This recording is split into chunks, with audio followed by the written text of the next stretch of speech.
Hi all, അസ്സലാമു അലൈക്കും. ഇന്നത്തെ വീഡിയോ എന്ന് പറയുന്നത് നല്ല അടിപൊളിയായിട്ടുള്ളൊരു ഫിഷ് പിക്കിളാണ് കേട്ടോ. അച്ചാറെന്ന് പറഞ്ഞാൽ എല്ലാവർക്കും നാവിൽ വെള്ളം ഊറുന്ന സംഭവമാണല്ലോ. അപ്പോൾ ആ മീൻ വെച്ചിട്ട് നമ്മൾ എങ്ങനെയാണ് നല്ല ടേസ്റ്റി ആയിട്ട് അച്ചാറുണ്ടാക്കാൻ നോക്കാം. എന്താ പറയുക, നല്ല ടേസ്റ്റുമാണ്, അത്യാവശ്യം കോസ്റ്റും ഉണ്ട് കേട്ടോ. ഞാനിവിടെ നമ്മളെ നാട്ടിൽ പറയണത് കേര എന്നാണ്. കേരാന്നും കേദറ എന്നൊക്കെ പറയും ഈ ഫിഷിന്. ട്യൂണ ഫിഷ് അല്ല കേട്ടോ. എന്നുവെച്ചാൽ ചൂതാന എന്നൊക്കെ പറയുന്ന ഫിഷാണ് ട്യൂണ ഫിഷ്. അതല്ല, ഇത് കേര എന്ന് പറയും, അല്ലെങ്കിൽ കേദറ എന്ന് പറയും. അത് ഞാൻ 2 എണ്ണം വാങ്ങിച്ചിട്ടുണ്ട്. അപ്പോൾ ഒരു 3.5 കിലോൻ്റെ അടുത്ത് വരും എന്നാണ് എനിക്ക് തോന്നുന്നത്. കാരണം മീനിൻ്റെ പിന്നെ തലയൊക്കെ പോയാൽ പിന്നെ അത്രയൊന്നും ഉണ്ടാവില്ല. അപ്പോൾ 2-2.200 അങ്ങാണ്ടാണ് എൻ്റെ ഓർമ്മയിൽ. ഞാൻ മറന്നുപോയി. അപ്പോൾ അത്രയും ഫിഷ് ഉണ്ട്. ഇത് ഞാനൊക്കെ കഴുകി വൃത്തിയാക്കി കട്ട് ചെയ്ത് വെച്ചിട്ടുണ്ട്. ഞാൻ ചെറിയ ചെറിയ പീസാക്കിയിട്ടാണ് കട്ട് ചെയ്തിട്ടുള്ളത്. പിന്നെ കുറച്ച് അതിൻ്റെ എന്താ പറയുക, മുള്ളും അതിൻ്റെ വാലിൻ്റെ പോർഷനും തലൻ്റെ പോർഷനൊക്കെ എടുത്തിട്ട് നമ്മൾ കറി വെച്ചു. അതല്ലാത്ത നല്ല പോർഷനൊക്കെ എടുത്തിട്ട് നമ്മൾ അച്ചാറിന് വേണ്ടി തയ്യാറാക്കുകയാണ്. അപ്പോൾ ഓർഡർ ഉള്ളതാണ് ഇട്ടത്. ഞാൻ അച്ചാറും സെയിൽ ചെയ്യുന്നുണ്ട്.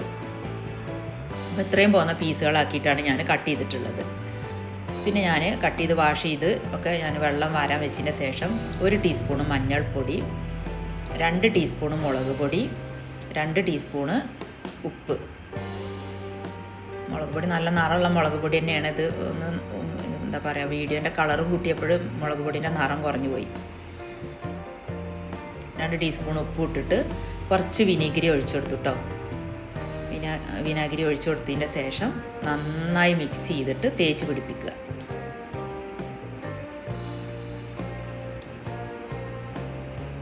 നന്നായി മിക്സ് ചെയ്തിട്ട് തേച്ച് പിടിക്കുക. നമുക്ക് ഇഞ്ചിയും വെളുത്തുള്ളിയൊക്കെ വേണമെങ്കിൽ ഇട്ടിട്ട് ഇത് മസാല തേക്കാം. പക്ഷേ അപ്പോൾ എന്താണെന്നറിയോ, ഫ്രൈ ചെയ്യുമ്പോൾ ചട്ടീൻ്റെ അടിയിൽ പിടിച്ചു പോകും.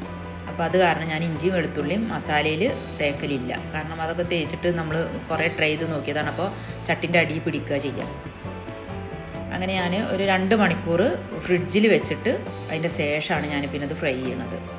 അപ്പോഴേക്കും ഉപ്പും പുളിയൊക്കെ നന്നായിട്ട് മീനിൽ പിടിക്കുമല്ലോ. ഞാൻ റൈസ് ബ്രാൻഡ് ഓയിലാണ് എടുത്തിട്ടുള്ളത്. പിന്നെ നല്ലെണ്ണ ഒഴിച്ചു കൊടുത്തതിൻ്റെ ശേഷമാണ് ഞാൻ ഫിഷ് ഫ്രൈ ചെയ്യണത്.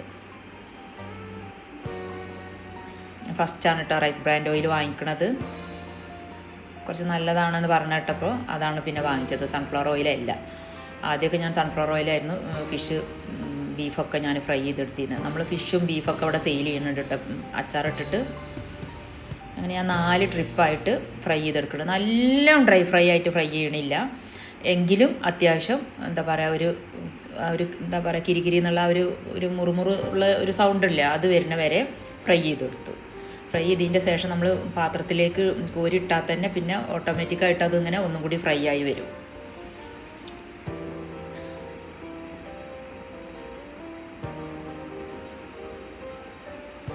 നല്ല ഫ്രഷ് മീനാണ് കേട്ടോ. അതുകൊണ്ട് തന്നെ അച്ചാറും തന്നെ നല്ല ടേസ്റ്റ് ഉണ്ട്.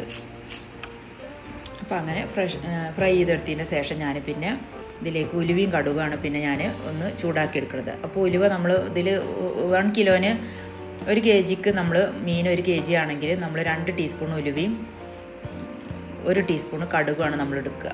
അപ്പോൾ ഞാൻ ഇത് 1 കിലോൻ്റെ മുകളിലുണ്ട്, 2 കിലോൻ്റെ അടുത്ത് വരുന്നുണ്ട്. അപ്പോൾ ഞാനൊരു 4 ടീസ്പൂണല്ല, ടേബിൾ സ്പൂണ്, 4 ടേബിൾ സ്പൂണിൻ്റെ അടുത്ത് ഉലുവ എടുത്ത് ചൂടാക്കി. ഒരു 2 ടേബിൾ സ്പൂണ് കടുക് കൊടുത്ത് ചൂടാക്കി. കടുക് പൊട്ടിക്കണ്ട കേട്ടോ. ഉലുവ പിന്നെ ഒരു ഗോൾഡൻ ബ്രൗൺ ആവണ വരെ ചൂടാക്കിയിട്ടെടുത്തു. കടുക് പൊട്ടണീനെ മുന്നേ ഓഫാക്കി. പിന്നെ ഞാൻ കായം ഞാനൊരു 10 ഗ്രാം എടുത്തു. ഇതൊക്കെ കൂടി എടുത്തിട്ട് നന്നായിട്ട് മിക്സിയിലെടുത്തിട്ട് പൊടിച്ചെടുത്തു കേട്ടോ. ഒന്ന് ചൂടാറിയതിൻ്റെ ശേഷം പിന്നെ ഞാൻ വെളുത്തുള്ളി ഇഞ്ചിയാണ് എടുത്തിട്ടുള്ളത്. വെളുത്തുള്ളി 200 ഗ്രാം, ഇഞ്ചി 200 ഗ്രാം. വെളുത്തുള്ളി ഞാൻ നടു കട്ട് ചെയ്തിട്ടൊന്നുമില്ല. ഇഞ്ചി പിന്നെ ചെറിയ പീസുകളായിട്ട് കട്ട് ചെയ്തെടുത്തു. ഇതെല്ലാം വാഷ് ചെയ്ത് വെച്ചിട്ടുണ്ട്. പച്ചമുളക് ഒരു 20-25 വരെ നമുക്ക് എടുക്കാം. നല്ല എരിവുള്ള മുളകാണെങ്കിൽ ഒരു 20 മുളക് മതി. പിന്നെ മുളക് പൊടി കാശ്മീരിയും സാദാ മുളക് പൊടിയും കൂടി 8 സ്പൂൺ എടുത്തിട്ടുണ്ട് കേട്ടോ. രണ്ടും 8 ടീസ്പൂണാണ്. പിന്നെ 1/2 ടീസ്പൂൺ മഞ്ഞൾപ്പൊടി. ഇതെല്ലാം എടുത്ത് ഞാൻ വെച്ചിട്ടുണ്ട്. ഇനി നമ്മൾ അച്ചാർ തയ്യാറാക്കാൻ പോവുകയാണ്. അപ്പോൾ അതിന് വേണ്ടിയിട്ട് ഞാൻ മീൻ ഫ്രൈ ചെയ്ത എണ്ണ കുറച്ച് ബാക്കി ഉണ്ടായിരുന്നു. അതും കുറച്ച് റൈസ് ബ്രാൻഡ് ഓയിലും നല്ലെണ്ണയും കൂടി ഒഴിച്ചിട്ടാണ് നമ്മൾ വെളുത്തുള്ളി ഫ്രൈ ചെയ്തെടുക്കുന്നത്. വെളുത്തുള്ളി ഞാൻ പറഞ്ഞല്ലോ, നന്നായി ഫ്രൈ ചെയ്യണ്ട, എന്നാലും അതൊരു ബ്രൗൺ നിറമായിട്ടുണ്ട് കേട്ടോ ചെറുതായിട്ട്. അതേപോലെ തന്നെ പിന്നെ ഇഞ്ചിയും പിന്നെ പച്ചമുളകും ഇട്ട് കൊടുക്കുന്നുണ്ട്. ശരിക്കും വേണമെങ്കിൽ നമുക്ക് ഒരുമിച്ച് ഇട്ട് കൊടുക്കാം. പക്ഷെ അപ്പോൾ വലിയ വലിയ വെളുത്തുള്ളിൻ്റെ പീസുള്ള കാരണം ഒരുമിച്ച് ഒരേപോലെ ആയി കിട്ടില്ല. അപ്പോൾ അതുകൊണ്ടാണ് ഞാൻ വെളുത്തുള്ളി ആദ്യം ഫ്രൈ ചെയ്തെടുത്തത്. പിന്നെ ഇഞ്ചിയും പച്ചമുളകും ഒരുമിച്ചിട്ടു. പച്ചമുളക് കുറച്ച് വലിയ പീസുകളായിട്ടിട്ടാണ് കട്ട് ചെയ്തിട്ടുള്ളത്, കാരണം ഫ്രൈ ചെയ്ത് വരുമ്പോൾ ഒന്നും കൂടി ചുങ്ങിപ്പോവും. നമുക്ക് ഇതിലേക്ക് തന്നെ കരിവേപ്പിൻ്റെ ഇല ഇട്ട് കൊടുക്കാം കേട്ടോ. കരിവേപ്പിൻ്റെ ഇലയൊക്കെ നമ്മളെ വീട്ടിലുള്ള കരിവേപ്പിൻ്റെ ഇലയാണ്, നല്ല ഫ്രഷ് കരിവേപ്പിൻ്റെ ഇലയാണ്.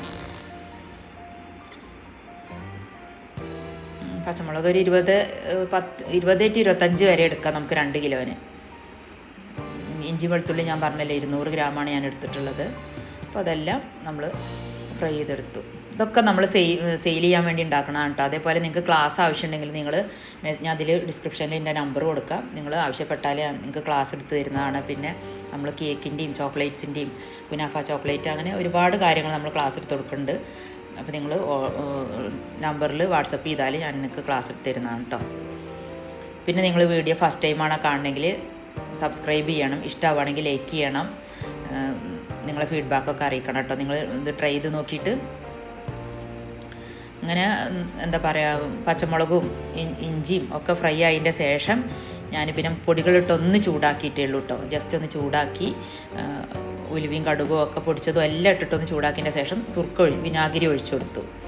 അപ്പോഴേക്കും ഞാൻ കടുകും ഉലുവയും ആദ്യം നമ്മൾ പൊട്ടിക്കണം. അപ്പോൾ ഞാനത് മറന്നു പോയിട്ട് പിന്നെ വേറൊരു പാനിൽ ഉലുവയും കടുകും ഉണക്കമുളകും കൂടി ഇട്ട് കുറച്ച് നല്ലെണ്ണയിൽ പൊട്ടിച്ചിട്ട് ഞാൻ അതിലേക്ക് കൊടുന്ന് ഒഴിച്ചതാണ് ഇട്ടത്.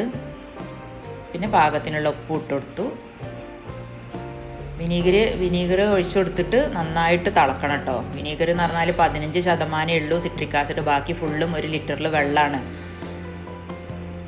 അപ്പോൾ നമ്മൾ നന്നായി തിളപ്പിച്ചെടുക്കണം. നന്നായി തിളച്ചെടുത്തതിൻ്റെ ശേഷമാണ് ഞാൻ പിന്നെ മീനിട്ട് കൊടുക്കുന്നത്. മീനിട്ടാൽ പിന്നെ വല്ലാണ്ട് തിളക്കേണ്ട ആവശ്യമില്ല. കുറച്ചൊരു 10 മിനിറ്റ് നേരം വിനീഗർ നമ്മൾ തിളപ്പിച്ചെടുക്കണം. ഇഞ്ചിയും വെളുത്തുള്ളിയും പച്ചമുളകും ഒക്കെ ഫ്രൈ ആയിട്ടാണ് നമ്മൾ പൊടികളൊന്നിട്ട് ജസ്റ്റ് ചൂടാക്കിയിട്ടുള്ളൂ കേട്ടോ. നല്ലോണം സിമ്മിലാക്കി വെക്കണം. ഞാനത് വലിയ ഗ്യാസ് സ്റ്റൗവിലാണ് വെക്കണത്. അപ്പോൾ ഗ്യാസ് സ്റ്റൗവ് ഞാൻ ഓഫാക്കിയിട്ടാണ് മുളക് പൊടി പിന്നെ കടുക് ഉലുവയൊക്കെ പൊടിച്ചത് ഇട്ട് കൊടുത്തിട്ടുള്ളത്. പിന്നെ അത് ഷുഗറാണ് കേട്ടോ. ഷുഗർ ഒരു ഏജൻറ്റാണ്, നമുക്ക് കേട് വരാതിരിക്കാനുള്ള ഒരു ഏജൻറ്റാണ്. അപ്പോൾ അതുകൊണ്ടാണ് ഞാൻ ഷുഗർ 1 ടീസ്പൂൺ ഇട്ട് കൊടുക്കുന്നത്. പിന്നെ നമുക്ക് കടുകിൻ്റെ എന്താ പറയുക, കടുകിൻ്റെ സീഡ് ഉണ്ടല്ലോ, അതുണ്ടെങ്കിൽ പിന്നെ ഓഫാക്കിൻ്റെ ശേഷം ഇട്ട് കൊടുക്കാം. അങ്ങനെ അച്ചാർ റെഡി ആയിട്ടോ. നല്ലോണം 10 മിനിറ്റ് തിളച്ചതിൻ്റെ ശേഷം മീൻ ഇട്ടിട്ട് പിന്നെ ഒന്ന് ജസ്റ്റ് 2-3 മിനിറ്റ് തിളച്ചാൽ മതി. അതിൻ്റെ ശേഷം ഓഫാക്കിയിട്ട് പിന്നെ നമുക്ക് കയ്യിലുണ്ടെങ്കിൽ ഇട്ട് കൊടുത്താൽ മതി. കടുകിൻ്റെ സീഡൊക്കെ ടേസ്റ്റാണ്. അപ്പോൾ അത്രയൊക്കെ ഉള്ളൂ കേട്ടോ വീഡിയോ. നെക്സ്റ്റ് വീഡിയോ ആയിട്ട് വീണ്ടും കാണാം. നിങ്ങളെല്ലാവരും ഇതൊന്ന് ട്രൈ ചെയ്ത് നോക്കണം. നല്ല ടേസ്റ്റുള്ള അടിപൊളി അച്ചാറാണ്. പിന്നെ ആവശ്യമുള്ളവർ ഞാൻ നമ്പർ കൊടുക്കുക, ഓർഡർ ചെയ്താൽ മതി കേട്ടോ.